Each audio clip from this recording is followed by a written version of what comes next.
નમસ્કાર વિદ્યાર્થી મિત્રો, મારું નામ ચિંતન જોશી, મંગલ મૂર્તિ વિદ્યાલય મહુવા, ધોરણ 10 વિષય વિજ્ઞાન. આજના આ લેક્ચર નંબર 5 માં આપનું સ્વાગત છે.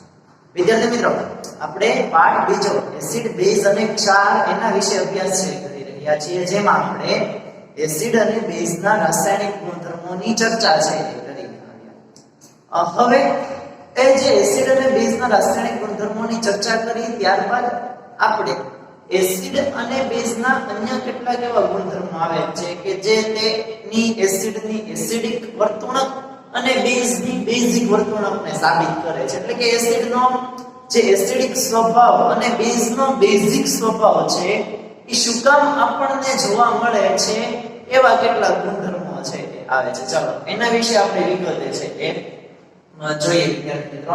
તો સૌપ્રથમ આપણે જે જોવાનું છે કે એસિડ બેઝના જલીય દ્રાવણો વિદ્યુતનું વહન છે એ કરે છે. આપણને પૂછે એવું જોવાનું છે પ્રયોગ આધારિત કે એસિડ અને બેઝના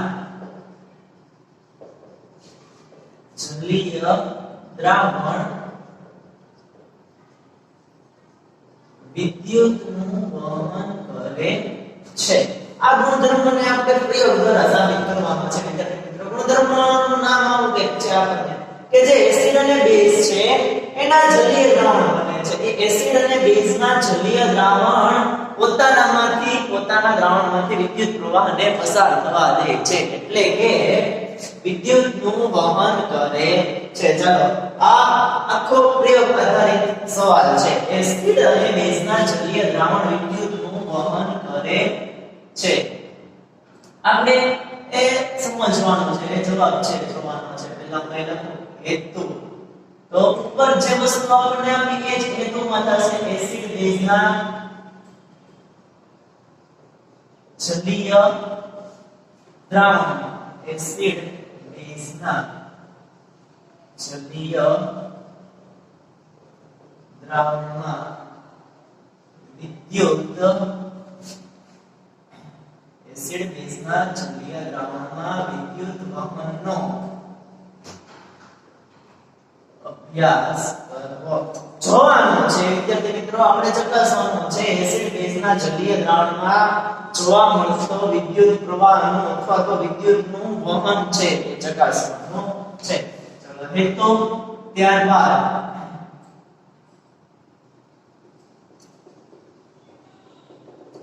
સાધનો. તો એમાં વિદ્યાર્થી મિત્રો બીકર છે, પછી બેટરી, બલ્બ અને વિદ્યુત વાયર છે એ લીધેલા છે. ત્યારબાદ વિદ્યાર્થી મિત્રો સાધનો પછી તો કે પદાર્થમાં HCl, NaOH, ગ્લુકોઝ અને આલ્કોહોલના દ્રાવણ. શું લીધું? તો કે HCl, NaOH, ગ્લુકોઝ અને આલ્કોહોલના દ્રાવણ છે એ લીધેલા છે. ચલો ત્યારબાદ આપણે આકૃતિ છે જોઈએ વિદ્યાર્થી મિત્રો. આપણી પાસે એક બીકર છે.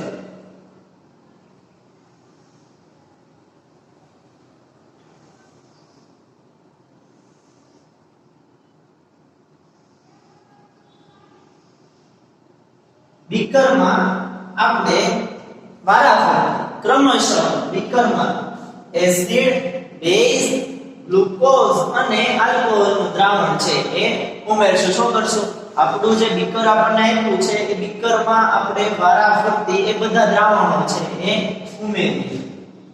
એસિડ, બેઝ કે ગ્લુકોઝ અને આલ્કોહોલના દ્રાવણો છે એ ઉમેરીએ. હવે બીકરમાં એ દ્રાવણો ઉમેરેલા છે એસિડ, બેઝ, HCl અથવા NaOH અથવા ગ્લુકોઝ અથવા તો આલ્કોહોલના દ્રાવણ. હવે શું કર્યું? તો કે આજે બીકરમાં આપણે ઉમેરીએ છીએ ત્યારે બીકરની અંદર એક રબરનું બુચ છે એ મૂકીએ છીએ. રબરનું ભુજ એના ઉપર રબરના ભુજની ઉપર બે કિલ્લી છે જોડીએ અને એ કિલ્લી સાથે વિદ્યુત વાયર જોડીએ વિદ્યુત વાયરને બલ્બ અને બેટરી સાથે છે એ જોડીએ આ આપણને શું આપેલું છે બેટરી આ તો કે બલ્બ છે એ આપેલો છે આ શું છે તો કે બીકર આવી આકૃતિ આપણને બતાવેલી છે વિદ્યાર્થી મિત્રો અહીંયા આપણને આ આકૃતિ છે એમાં બેટરી સાથે બલ્બ જોડ્યો બીકરમાં જુદા જુદા દ્રાવણો લઈએ છીએ એમાં રબરનું ભુજ છે એ રાખ્યું અને એમાં રબરના ભુજમાં લોખંડની ખીલ્લી છે એ ઉતાડી અને એને વિદ્યુત વાયરો સાથે જોડી બલ્બ અને બેટરી સાથે છે એ જોડેલા છે હવે તો કે આપણે એમાં વારાફરતી પહેલા HCl ભરશું પછી NaOH ભરશું પછી ગ્લુકોઝ પછી આલ્કોહોલનું દ્રાવણ છે એ ભરશું અને ત્યારે થતા અવરોધોની નોંધ છે એ કરશું એટલે પદ્ધતિ આવે પદાર્થ પછી આપણે જોઈએ વિદ્યાર્થી મિત્રો પદ્ધતિ કે ભાઈ પદ્ધતિમાં શું છે તો શું કરવાનું તો કે સૌપ્રથમ આકૃતિમાં દર્શાવ્યા મુજબ સાધનોની ગોઠવણી સૌપ્રથમ આકૃતિમાં દર્શાવ્યા મુજબ સાધનોની ગોઠવણી કરો ત્યારબાદ બીકરમાં વારાફરતી HCl NaOH ગ્લુકોઝ એટલે C6H12 અને O6 ગ્લુકોઝ અને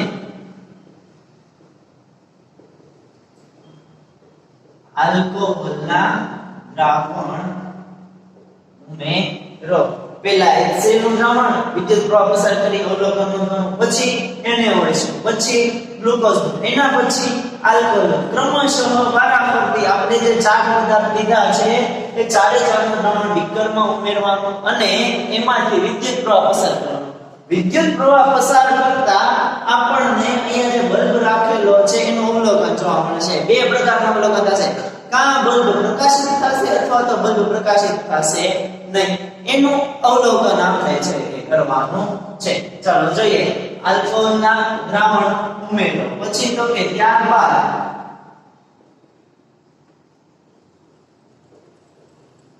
દ્રાવણમાંથી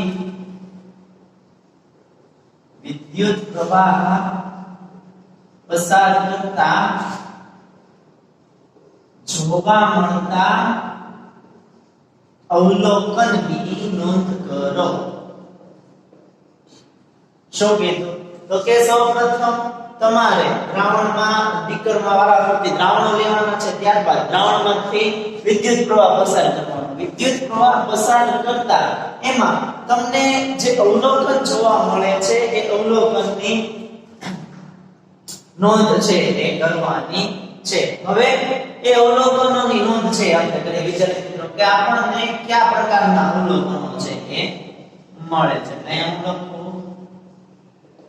અવલોકન તો હવે અવલોકન હું કેવું કરું છું તો જોઉં છું જ્યારે HCl અને NaOH એટલે કે એસિડ અને બેઝ જ્યારે HCl અને NaOH એના દ્રાવણમાંથી વિદ્યુત પ્રવાહ પસાર થાય ને વિદ્યાર્થી ત્યારે આ બલ્બ આપણને પ્રકાશિત થતો જોવા મળે છે બલ્બ છે પ્રકાશિત થાય પણ જ્યારે ગ્લુકોઝનું કે આલ્કોહોલનું દ્રાવણ બીકરમાં લો અને વિદ્યુત પ્રવાહ પસાર કરો ને ત્યારે અવલોકન કરું છું કે બલ્બ પ્રકાશિત થતો નથી એટલે મને આવા બે અવલોકનો છે પેલા વિદ્યાર્થી મિત્રો કે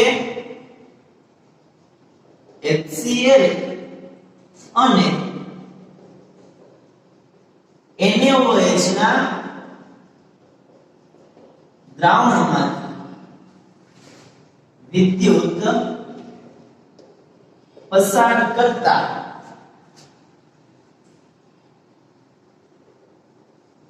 બલ્બ પ્રકાશિત થાય છે જ્યારે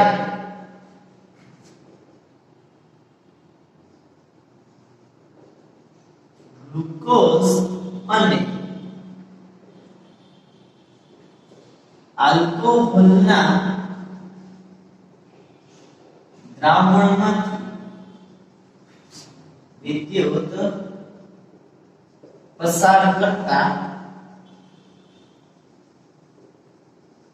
બલ્બ પ્રકાશિત થતા નથી. આ બે અવલોકન આપણને પ્રયોગ દરમિયાન મળ્યા. આપણે જ્યારે ચારે ચાર પદાર્થને વરાફરતી બીકરમાં ઉમેર્યા તો જોયું HCl અને NaOH. જો HCl એટલે શું છે? એસિડ. NaOH એટલે શું? તો કે બેઝ. એસિડ અને બેઝના દ્રાવણમાં જ્યારે વિદ્યુત પ્રવાહ પસાર કર્યો ત્યારે શું થયું? બલ્બ પ્રકાશિત થયો. એ સિવાયના બીજા બે પદાર્થ લીધા હતા, ગ્લુકોઝ અને આલ્કોહોલ. જ્યારે એમાંથી મેં વિદ્યુત પ્રવાહ પસાર કર્યો તો બલ્બ પ્રકાશિત થતો નથી. આનો મતલબ શું થાય કે એસિડ અને બેઝ એનો બલ્બ પ્રકાશિત થાય છે. એનું કારણ તો કે એ એસિડ અને બેઝનું દ્રાવણ છે, એ દ્રાવણ શું કરે છે? વિદ્યુતનું વહન કરે છે. આ દ્રાવણમાંથી વિદ્યુત પસાર થાય, વિદ્યુતનું વહન થાય છે ક્યારે? એસિડ અને બેઝ હાજર છે ત્યારે. એટલે વિદ્યુત વહન પામે છે, વિદ્યુતને પસાર છે એ કરે છે. વિદ્યુત વહન પામે છે એટલે બલ્બ પ્રકાશિત થાય છે. જો દ્રાવણમાંથી વિદ્યુત વહન પામતું ન હોય તો બલ્બ પ્રકાશિત થતો નથી. એટલે અહીંયા આપણે એવું કહી શકીએ કે બલ્બ પ્રકાશિત થવાનું કારણ તો કે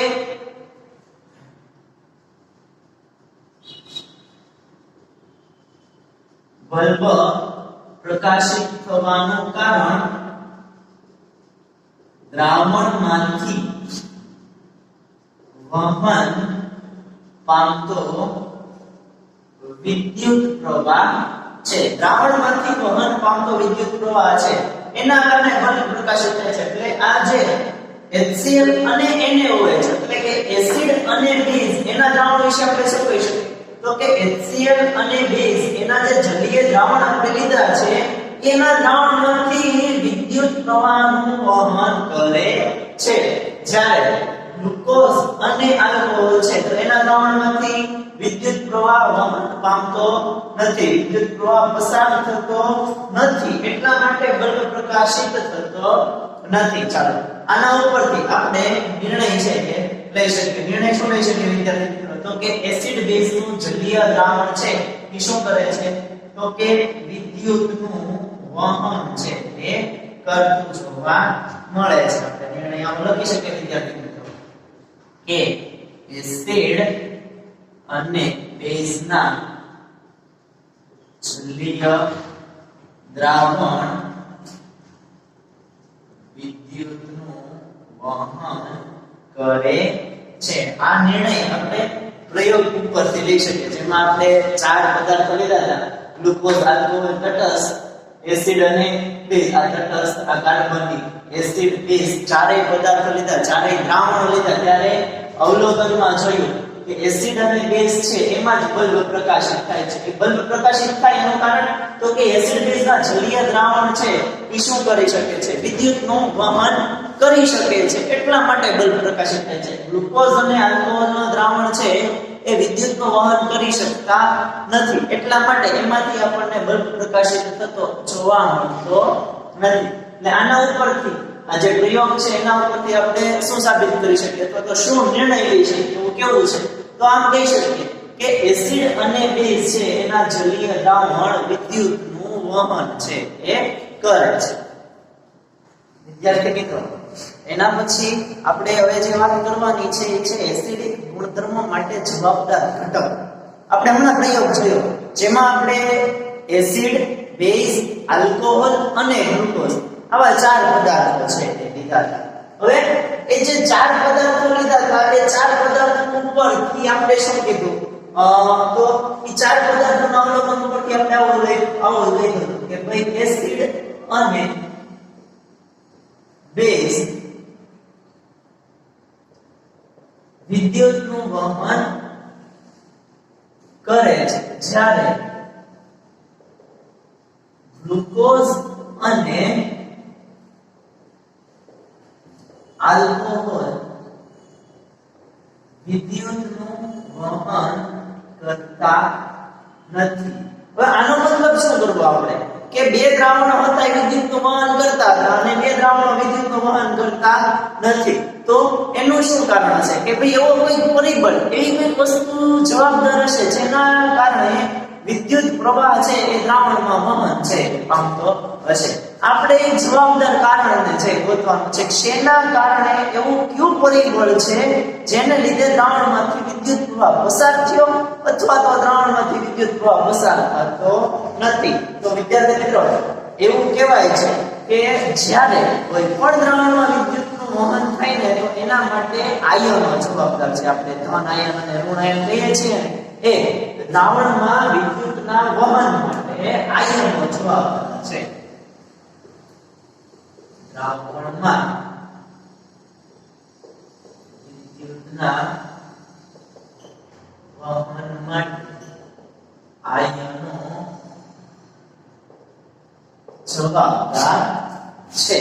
એટલે છે તો કે જ્યારે દ્રાવણમાંથી વિદ્યુત પ્રવાહ પસાર થાય ત્યારે આપણે જે પદાર્થ લીધેલો છે એ પદાર્થ આયન સ્વરૂપે છે એ બનવો જોઈએ. એમાંથી આયનો છૂટા પડતા હોય તો જ એ દ્રાવણ વિદ્યુત પ્રવાહ વહન છે એ કરી શકે છે. આપણે એસિડ બેઝ ગ્લુકોઝ આલ્કોહોલ એના જલીય દ્રાવણ લઈએ છીએ તો એસિડ બેઝ વિદ્યુતનું વહન કરે છે. એનો મતલબ શું તો કે એસિડ બેઝના દ્રાવણ છે એમાં આયનો ઉત્પન્ન થતા હશે જ્યારે ગ્લુકોઝ અને આલ્કોહોલના દ્રાવણો છે એમાં આયનો ઉત્પન્ન થતા નથી.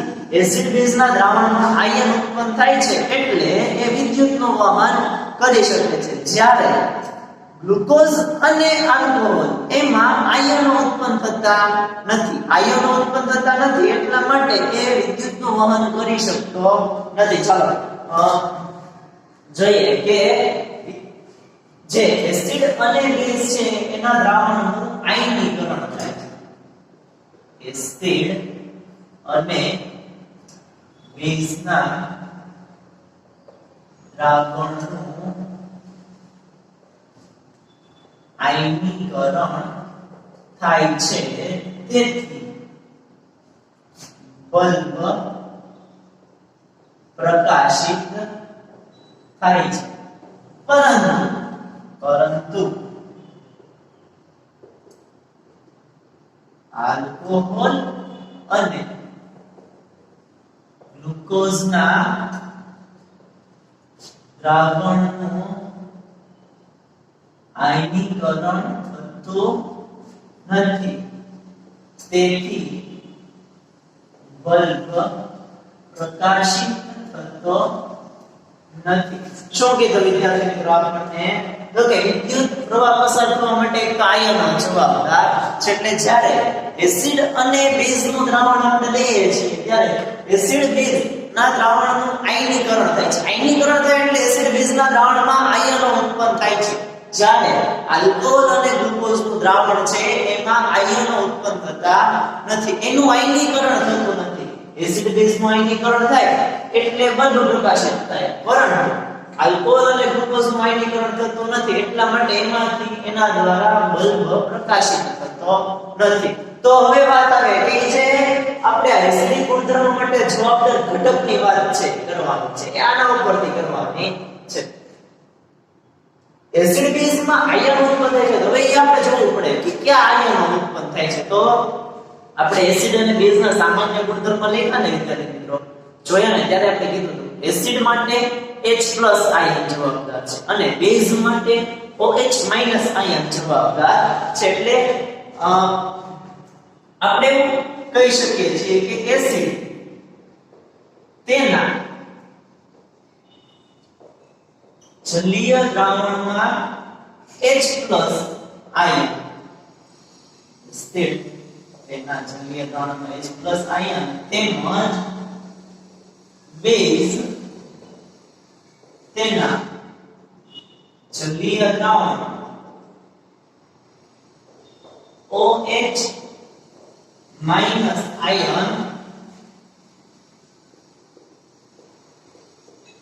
ઉત્પન્ન કરે છે જ્યારે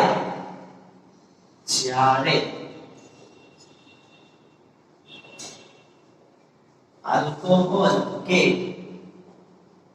ગ્લુકોઝ H+ અથવા OH માઈનસ આયન ઉત્પન્ન કરી શકતા નથી. ઉત્પન્ન કરી શકતા નથી. આ જે છે એસિડ અને બેઝ, તો acid H plus ion, base OH minus ion ઉત્પન્ન કરે છે, જ્યારે આલ્કોહોલ કે ગ્લુકોઝ H પ્લસ કે OH માઈનસ આયન ઉત્પન્ન કરતા નથી. આના ઉપરથી શું કહી શકીએ કે એસિડના એસિડિક ગુણધર્મ માટે તો કે એનામાં રહેલો H પ્લસ આયન જવાબદાર છે. એસિડના એસિડિક ગુણધર્મ માટે તો એના જલીય દ્રાવણમાં રહેલો H પ્લસ આયન, અને બેઝના બેઝિક ગુણધર્મ માટે તો કે એના જલીય દ્રાવણમાં રહેલો OH માઈનસ આયન જવાબદાર છે. હવે તો આના ઉપરથી આપણે જોઈએ છે વિદ્યાર્થી મિત્રો કે એસિડ છે એ H+ આયન ધરાવે છે, એટલે એસિડિક વર્તણૂક ધરાવે છે, જ્યારે ગ્લુકોઝ H+ આયન અથવા તો આલ્કોહોલ OH- આયન ધરાવતા નથી, એટલે એ એસિડિક કે બેઝિક ગુણધર્મ તરીકે વર્તતા નથી. આના ઉપરથી કારણ શું લખી શકાય? એક તારણ નીકળે છે વિદ્યાર્થી મિત્રો કે એસિડમાં H+ આયન ઉત્પન્ન થવાથી તે એસિડિક ગુણધર્મ દર્શાવે છે, જ્યારે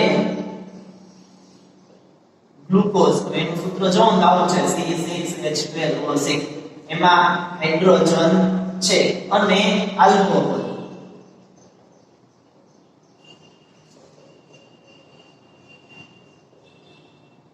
C2H5OH, એમાં હાઇડ્રોજન હોવા છતાં તે એસિડમાં H+ આયન છે એટલે એસિડિક ગુણધર્મ ધરાવે છે. ગ્લુકોઝ અને આલ્કોહોલમાં હાઇડ્રોજન હોવા છતાં તે એસિડિક ગુણધર્મ દર્શાવતા નથી. કારણ કે તેનું આયનીકરણ થતું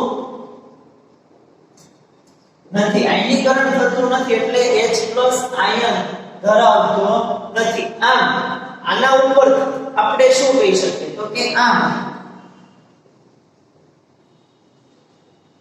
કહી શકાય કે એસિડિક ગુણધર્મ માટે H+ આયન અને બેઝિક ગુણધર્મ માટે OH- આયન, કયો ગુણધર્મ? એસિડિક ગુણધર્મ અને બેઝિક ગુણધર્મ માટે જવાબદાર ઘટક એસિડિક ગુણધર્મ માટે H+ અને બેઝિક ગુણધર્મ માટે OH- આયન જવાબદાર છે. જો પદાર્થમાં હાઇડ્રોજન, ઓક્સિજન અહીંયા જે ગ્લુકોઝમાં અને આલ્કોહોલમાં જોવા મળે છે OH અને H, પણ એના જલીય દ્રાવણમાં જો આવા આયનો મુક્ત કરતા નહીં હોય, આયનો ઉત્પન્ન કરતા નહીં હોય, તો તે પદાર્થ એસિડિક કે બેઝિક ગુણધર્મ ધરાવે છે એવું આપણે કહી શકતા નથી. એવું ક્યારે કહી શકો તો કે એ જ્યારે એના જલીય દ્રાવણમાં H+ આયન અથવા તો OH- આયન ઉત્પન્ન કરે છે, ત્યારે તે તમે આ પદાર્થ એસિડિક ગુણધર્મ કે બેઝિક ગુણધર્મ ધરાવે છે એવું કહી શકો છો. ત્યાં સુધી આપણે એ જે જવાબદાર ઘટક છે એમાં હાઇડ્રોજન કે OH હોય, પણ જો તે આયનીકરણ ન બતાવે તો તે એસિડિક કે બેઝિક ગુણધર્મ ધરાવે છે એવું આપણે કહી શકતા નથી. ક્યારે કહી શકીએ તો કે H+ આયન અને જો એસિડ જલીય દ્રાવણમાં H+ આયન અને બેઝ હોય તો એના જલીય દ્રાવણમાં OH- આયન ઉત્પન્ન કરતા હોય. એસિડના જલીય દ્રાવણમાં H+ આયન અને બેઝના જલીય દ્રાવણમાં OH- આયન ઉત્પન્ન કરતા હોય તો જ એસિડિક કે બેઝિક ગુણધર્મ છે એ ધરાવે છે એવું તમે કહી શકો. નહીંતર તમે બીજા પદાર્થ માટે એના ગુણધર્મ વિશે કહી શકતા નથી. વિદ્યાર્થી મિત્રો, આપણે જે એસિડમાં વિદ્યુત વહનનો પ્રયોગ હતો એના ઉપરથી એવું સમજ્યા કે એસિડિક પદાર્થના એસિડિક ગુણધર્મો માટે જવાબદાર ઘટક તરીકે હોય કોઈ વસ્તુ તો તે છે એસિડમાંનો H+ આયન અને બેઝના બેઝિક ગુણધર્મો માટે જવાબદાર ઘટક કોઈ હોય તો એ છે બેઝમાંના જલીય દ્રાવણમાંનો OH- આયન જવાબદાર છે. હવે આપણને ખબર કઈ રીતે પડી કે એસિડમાં H+ આયન અથવા તો બેઝમાં OH- આયન છે એ જોવા મળે છે. તો આપણે એસિડ અને બેઝનું જ્યારે પાણીમાં દ્રાવણ બનાવીએ છીએ ત્યારે જોવા મળતી ક્રિયા છે એનો અભ્યાસ કરીએ કે એસિડ અને બેઝનું પાણીમાં દ્રાવણ બનાવો તો શું થાય છે અથવા તો કેવી ક્રિયા થતી છે એ જોવા મળે છે. તો એના માટે હવે અહીંયા આપણે પહેલા તો આવું કહીએ છીએ કે ભાઈ એસિડિક ગુણધર્મ અથવા તો એને આપણે વર્તણૂક કહીશું. એસિડિક વર્તણૂક માટે H+ જેને હાઇડ્રોનિયમ આયન કહે છે. એસિડિક વર્તણૂક માટે H+ અથવા એને H3O+ તરીકે પણ ઓળખવામાં આવે છે. એસિડિક વર્તણૂક માટે H+ અથવા H3O+ આયન જવાબદાર છે. જ્યારે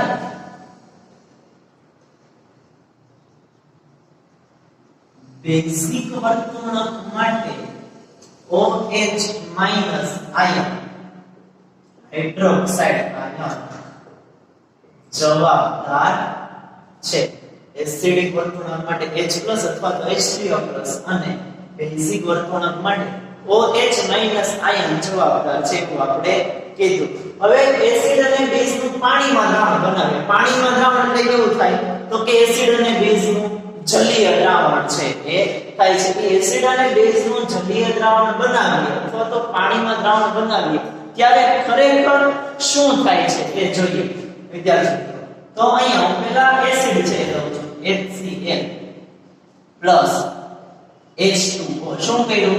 એસિડમાં પાણી ઉમેર્યું એટલે એસિડનું પાણીમાં દ્રાવણ બને. એને કેવું કહીશું? જલીય દ્રાવણ કહીશું.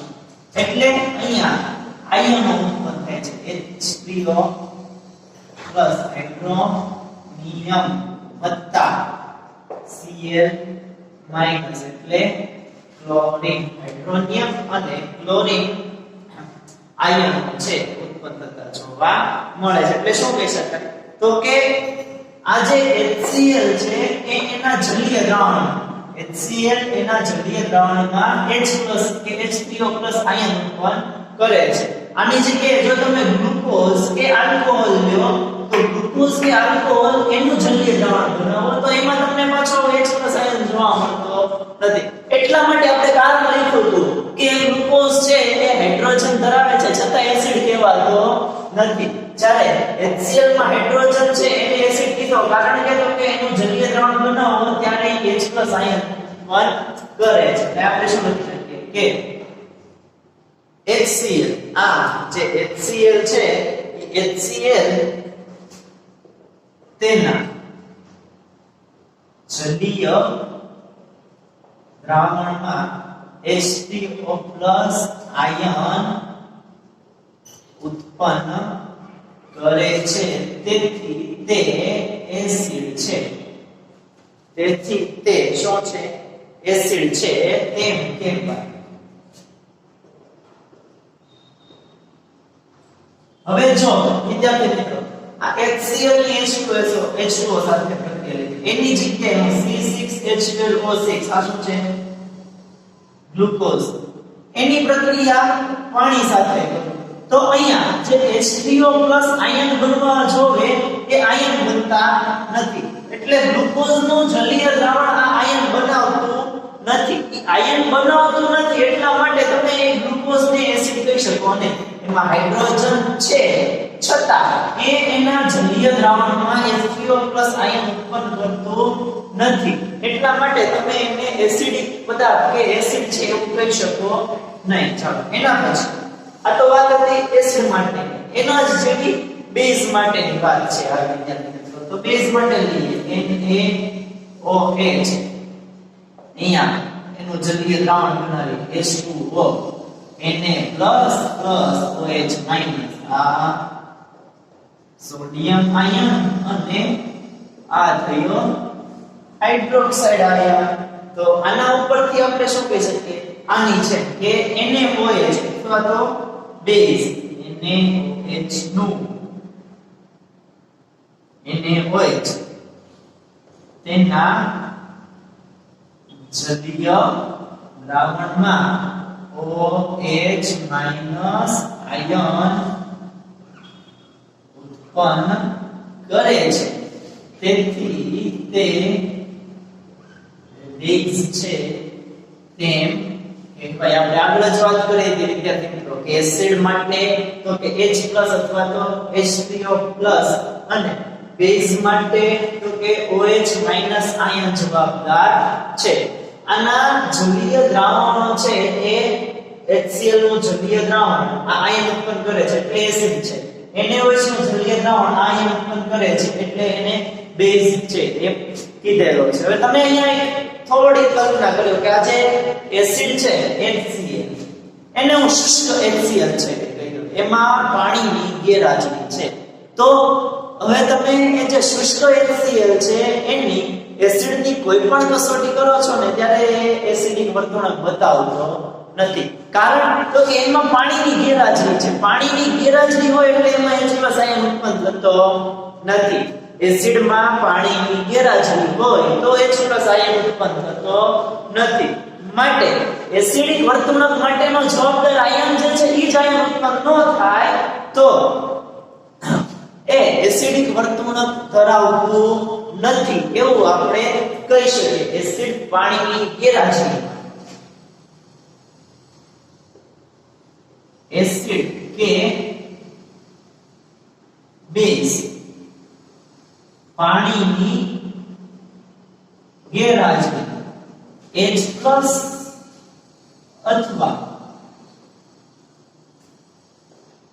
H3O+ કે OH- આયન ઉત્પન્ન કરી શકતા નથી. એસિડ કે બેઝ પાણીની ગેરહાજરીમાં H+ કે H3O+ અથવા તો OH- આયન ઉત્પન્ન કરી શકતા નથી. તેથી પાણીની ગેરહાજરીમાં તે એસિડિક કે બેઝિક વર્તણૂક ધરાવતા નથી. ઉદાહરણ તરીકે તમને વિદ્યાર્થી મિત્રો સમજાવું તો શુષ્ક HCl જેને વાયુરૂપ HCl કહેવાય છે એમાં પાણીની ગેરહાજરી છે. શું છે? શુષ્ક HCl અથવા તો વાયુરૂપ HCl એમાં પાણીની ગેરહાજરી છે. ત્યારે તે ભૂરા લિટમસ પત્ર પર અસર બતાવતો નથી. હવે અસર ભૂરા લિટમસ પત્ર પર અસર બતાવતો નથી એનો મતલબ તો કે એનો જે એસિડિક વર્તણૂક છે એ એસિડિક વર્તણૂક ધરાવતો નથી, એસિડિક વર્તણૂક દર્શાવતો નથી. શુષ્ક HCl એ ભૂરા લિટમસ પત્ર ઉપર અસર બતાવતો નથી. પાણીની ગેરહાજરી છે ત્યારે શુષ્ક HCl માં જ્યારે પાણીની ગેરહાજરી છે ત્યારે તે લિટમસ પત્ર ઉપર અસર બતાવતો નથી. જ્યારે ભીનો HCl અથવા તો HCl નું જલીય દ્રાવણ એ શું કરે છે તો કે ભૂરા લિટમસ પત્રને લાલ બનાવે છે. આના ઉપરથી શું કહી શકાય કે આ કહી શકાય કે આના ઉપરથી આપણે શું કહી શકો તો કે એસિડ બેઝ છે એ શુષ્ક સ્વરૂપ એટલે કે પાણીની ગેરહાજરી હોય ત્યારે આ આયન ઉત્પન્ન કરી શકતા નથી. શુષ્ક HCl છે આયન ઉત્પન્ન કરતા નથી એટલે તમે જોશો ભૂરા લિટમસ પત્ર ઉપર અસર બતાવતું નથી એટલે એની એસિડિક વર્તણૂક ધરાવે નહીં. પણ જ્યારે એનો જલીય દ્રાવણ બને એટલે એમાં આયનો થાય. અહીંયા જ્યારે ભીનો HCl લીધો જલીય દ્રાવણ ત્યારે આપણને કસોટી જોવા મળે ભૂરું લિટમસ પત્ર લાલ હોય એટલે એ શું છે તો કે એનો જલીય દ્રાવણ આયન ઉત્પન્ન કરતો હોવાથી એ એસિડ તરીકે વર્તે છે એવું આપણે કહી શકીએ. ટૂંકમાં આપણે એવું કહી શકીએ એસિડ અને બેઝ છે એનું પાણીમાં દ્રાવણ બનાવવા એસિડિક વર્તણૂક માટેના જવાબદાર આયન અને બેઝિક વર્તણૂક માટેના જવાબદાર આયનો બને છે. એસિડની પાણીમાં દ્રાવણ બનાવો ત્યારે એસિડિક વર્તણૂક માટે જવાબદાર આયન અને બેઝનું જલીય દ્રાવણ અથવા તો બેઝનું પાણીમાં દ્રાવણ બનાવો ત્યારે બેઝ માટેના બેઝિક વર્તણૂક માટેનો જવાબદાર આયન છે એ આપણને ઉત્પન્ન થતો જોવા મળે છે. તો ચાલો વિદ્યાર્થી મિત્રો આજનો આપણો જે લેક્ચર છે એ આપણે અહીંયા સુધી છે રાખીએ છીએ. આજે મેં જે કંઈ પણ તમને બોર્ડમાં લખાવ્યું છે તમારે તમારી પાકી બુકમાં એની નોંધ છે કરવાની છે. આગળ આપણે હવે જ્યારે પછી બીજા લેક્ચરમાં મળીશું ત્યારે ફરી પાછો અભ્યાસ કરશું.